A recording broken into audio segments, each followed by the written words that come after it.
Assalamualaikum warahmatullahi wabarakatuh. Perkenalkan, nama saya Nur Alifa Oktaviana Putri, NIM 24020950265 dari kelas PTIKG, Prodi Pendidikan Informatika dan Komputer. Baik, saya akan menjelaskan beberapa materi yang terdapat dalam sistem operasi, yaitu yang pertama ada motivasi, yang kedua ada komponen sistem komputer, yang ketiga, ada apa yang dilakukan sistem operasi. Yang keempat, definisi dan peran sistem operasi. Yang kelima, organisasi sistem komputer. Yang keenam, arsitektur sistem operasi. Yang ketujuh, struktur sistem operasi. Yang kedelapan, operasi sistem operasi. Dan yang terakhir, ada perkembangan sistem operasi. Sistem operasi adalah perangkat lunak yang mengelola perangkat keras seperti hardware dan perangkat lunak software pada komputer atau perangkat lainnya. Materi yang pertama ada motivasi. Motivasi sistem operasi merupakan sistem yang mengacu pada alasan utama. Mengapa sistem operasi diciptakan dan terus dikembangkan? Motivasi sistem operasi melibatkan tujuan untuk menciptakan perangkat lunak yang mampu mengelola sumber daya komputer secara efisien, memberikan kemudahan kepada pengguna, serta mendukung pengembangan teknologi baru. Sistem operasi juga dapat bertindak sebagai penghubung atau perangkat keras dan perangkat lunak, dan memastikan semua komponen dapat bekerja sesuai koordinasi dan optimal. Motivasi yang utama dalam sistem operasi yaitu ada efisiensi pengguna sumber daya, yang kedua ada kemudahan pengguna, yang ketiga ada kemampuan perkembangan, yang keempat ada keamanan dan stabilitas.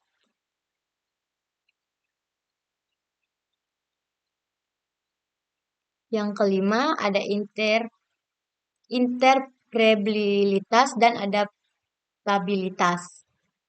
Jadi, menurut saya, motivasi sistem operasi itu adalah motivasi yang berakar pada kebutuhan untuk menciptakan lingkungan komputasi yang efisien, aman, mudah digunakan, dan fleksibel untuk mendukung perkembangan teknologi. Dengan adanya motivasi ini, sistem operasi menjadi fondasi penting dalam pengoperasian komputer modern dan perangkat lainnya.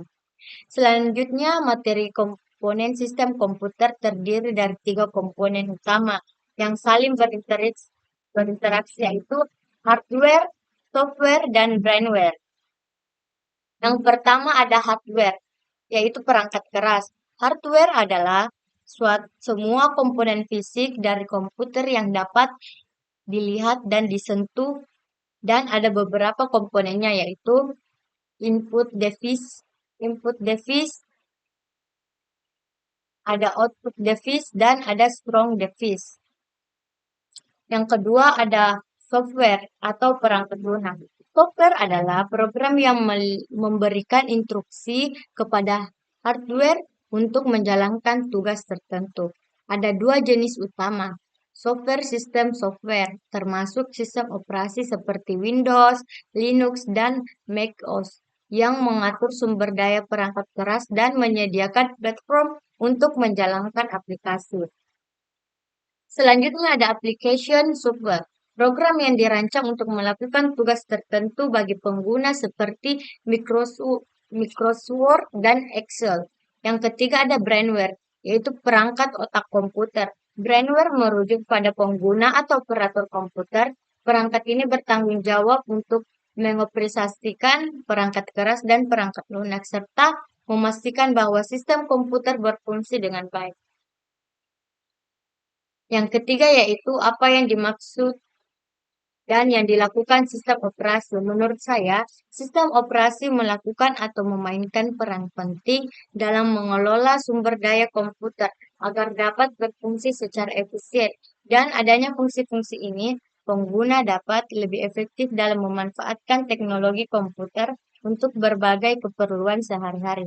Beberapa fungsi utama dalam sistem operasi. Yang pertama ada manajemen proses. Sistem operasi mengelola proses-proses yang berjalan di dalam komputer. Ini mencakup pembuatan, penjadwalan, dan penghentian proses. Memastikan bahwa setiap aplikasi mendapatkan akses CPU yang diperlukan untuk berfungsi dengan baik. Yang kedua ada manajemen memori. BIOS bertanggung jawab untuk mengalokasikan dan mengatur pengguna memori. Ini juga meliputi pengaturan memori fisik dan virtual agar aplikasi dapat berjalan dengan efisien tanpa saling mengganggu. Yang ketiga ada manajemen sistem file. Sistem operasi mengatur penyimpanan data dalam file dan direktori. Ini memungkinkan pengguna untuk menyimpan, mengakses, dan mengelola file dengan aman dan terstruktur. Yang keempat, manajemen perangkat. BIOS juga berfungsi untuk mengelola perangkat input dan output, serta keyboard, mouse, printer, dan monitor. Ini dapat memastikan bahwa perangkat keras dapat berfungsi dengan baik dan berinteraksi dengan perangkat lunak tanpa masalah. Yang kelima, ada antarmuka pengguna. Sistem operasi menyediakan antarmuka yang memungkinkan pengguna berinteraksi dengan komputer, baik melalui antarmuka grafis maupun antarmuka baris perintah, yaitu CLI. Antarmuka ini mempermudah pengguna dan menjalankan aplikasi dan mengakses fitur. Yang terakhir, ada keamanan dan akses. Sistem operasi melindungi data dan sistem dari akses yang tidak sah melalui mekanisme keamanan seperti otorisasi pengguna, enkripsi data, serta deteksi ancaman keamanan. Ini penting untuk menjaga kerahasiaan informasi dan integritas sistem. Sistem operasi merupakan perangkat lunak pada lapisan pertama yang dimuat ke memori saat komputer dinyalakan, yaitu booting, yang bertugas mengelola sumber daya perangkat keras dan menyediakan layanan ini untuk aplikasi. Sistem operasi modern seperti Windows, Linux, macOS, Android, dan iOS memainkan peran penting dalam pengelolaan sumber daya komputer untuk memastikan efisien dan kenyamanan pengguna. Beberapa peran dan fungsi sistem operasi seperti manajemen sumber daya, antarmuka pengguna, penghubung hardware dan software, keamanan, optimalisasi kinerja, itu organisasi sistem komputer adalah cabang ilmu yang mempelajari bagaimana berbagai komponen dalam sistem komputer berinteraksi dan bekerja sama untuk menjalankan instruksi CPU, memori, dan perangkat I/O diatur dan saling berhubungan untuk menjalankan instruksi yang terdiri atas CPU, yaitu Central Processing Unit atau CPU, merupakan otak dari komputer yang bertanggung jawab untuk mengeksekusi instruksi yang terdiri dari CPU seperti kontrol unit CU, mengatur aliran instruksi dan kontrol operasi. Ada aritmetik, logik unik atau ALU, melaksanakan operasi aritmetika dan logika. Ada register, yaitu menyimpan data sementara selama pemrosesan. Dan yang terakhir ada memori, menyimpan data dan instruksi yang diperlukan oleh CPU untuk diproses. Memori utama seringkali dibedakan menjadi RAM. Yang ketiga ada input atau output. Yang keempat ada sistem interkoneksi. Organisasi sistem komputer sebuah aspek penting dalam memahami cara kerja komputer secara keseluruhan. Kita dapat lebih baik dalam merencanakan dan mengoptimalkan sistem komputer untuk berbagai aplikasi dan kebutuhan pengguna. Arsitektur sistem komputer sebagai seperangkat metode dan aturan yang menjelaskan bagaimana perangkat keras dan perangkat lunak berinteraksi. Arsitektur sistem komputer memainkan peran penting dalam menentukan efisiensi, kinerja, dan kemampuan sistem untuk memenuhi kebutuhan pengguna, seperti single processor. Definisinya itu sistem dengan satu CPU yang menangani semua tugas pemrosesan. Kelebihannya sederhana dalam desain dan lebih mudah untuk dikelola. Dan kekurangannya itu terbatas dalam kinerja dan tidak dapat menangani banyak tugas secara bersamaan dengan efisien. Sedangkan multiple prosesor definisinya sistem dengan dua atau lebih CPU dapat bekerja secara paralel. Tipenya seperti symmetric multiprocessing. Semua proses memiliki akses setara ke memori dan sumber daya. Selanjutnya, asymmetric multiprocessing atau AMP, prosesor memiliki peran yang berbeda dengan satu prosesor sebagai pengendali utama. Selanjutnya ada kelebihan, yaitu meningkatkan kinerja dengan memungkinkan multitasking yang lebih baik dan memproses paralel. Dan yang terakhir ada full thread system. Didefinisikan sebagai sistem yang menggabungkan beberapa komputer untuk bekerja sama dan berfungsi sebagai meningkatkan ketersediaan dan keadaan. Jika salah satu node gagal, node lain dapat mengambil alih fungsinya. Dan penggunaannya digunakan dalam aplikasi yang memerlukan keandalan tinggi seperti server web dan database besar. Kemudian ada struktur sistem operasi dalam cara komponen-komponen dalam sistem operasi diorganisasi dalam berinteraksi satu sama lain.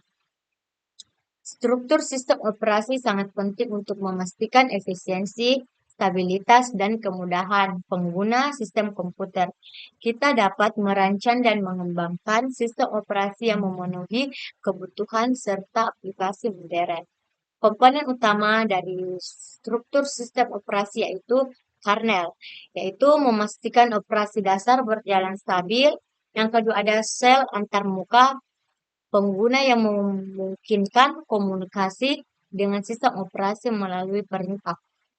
Yang ketiga, manajemen sumber daya meliputi manajemen proses, memori utama, file, perangkat, I/O, dan penyimpanan sekunder. Yang terakhir, sistem card.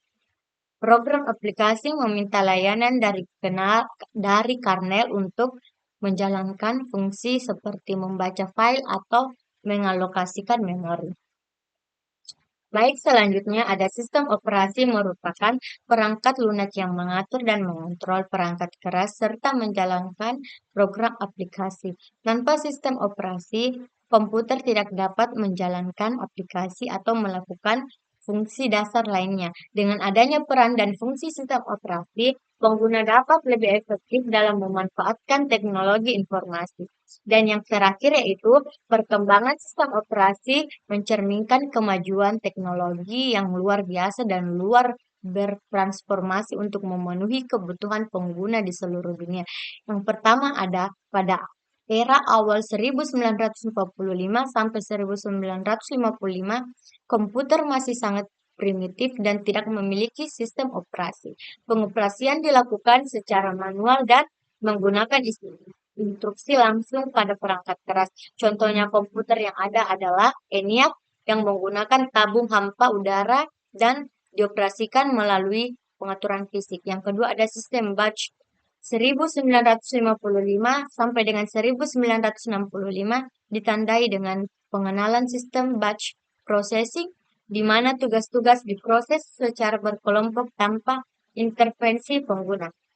Yang ketiga ada sistem time sharing 1965 sampai 1970-an. Dengan kemajuan teknologi, sistem time sharing diperkenalkan dan memungkinkan beberapa pengguna untuk berinteraksi dengan komputer secara bersamaan. Contohnya sistem operasi pada era ini seperti CTSS dan Multicast. Yang keempat ada sistem operasi berbasis disk 1970-an. Pada tahun 1970-an, teknologi menyimpan disk menjadi lebih terjangkau. Sistem operasi berbasis disk seperti Unix dan DOS mulai muncul, memungkinkan pengguna untuk menyimpan dan mengakses data dengan lebih efisien serta menjalankan program yang lebih kompleks. Yang kelima, ada sistem operasi berbasis grafis. 1980-an, era ini ditandai dengan munculnya personal komputer yaitu PC dengan sistem operasi berbasis antarmuka grafis seperti Microsoft Word dan Macintosh System Software. Yang keenam ada sistem operasi modern tahun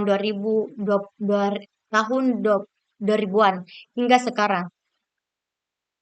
Perkembangan teknologi terus berlanjut dengan munculnya sistem operasi modern seperti Windows XP, Windows 10, macOS, dan berbagai distribusi Linux. Yang terakhir ada masa depan. Di masa depan, sistem operasi akan semakin canggih dan integrasi kecerdasan buatan AI dan komputasi kuantum. Sistem operasi dapat menjadi lebih adaptif yang mempelajari kebiasaan pengguna untuk meningkatkan efisiensi dan pengalaman bagi pengguna. Itulah hasil dari penjelasan dari saya sendiri. Kurang dan lebihnya mohon dimaafkan. Assalamualaikum warahmatullahi wabarakatuh.